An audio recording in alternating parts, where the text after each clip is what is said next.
Yeah, Jess. So the Bakersfield City Manager's Office says that Kern County communities already have a need for housing and for housing assistance, and amid the pandemic, that problem has only been exacerbated.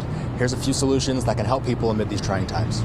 It began this week with California Governor Gavin Newsom signing legislation saying that if a tenant is facing a COVID-19 related hardship, they cannot be evicted from their home before February 2021.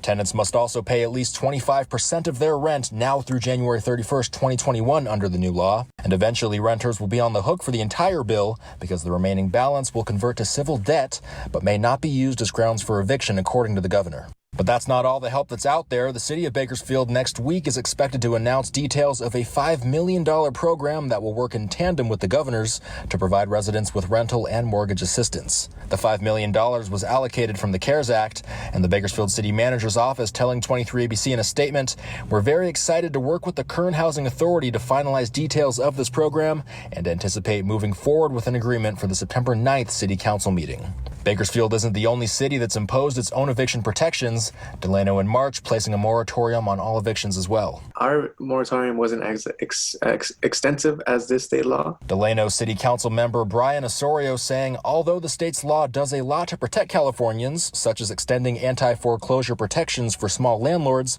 he wishes it had gone a bit easier on tenants. Some would argue that, the more effective approach would be to freeze rent.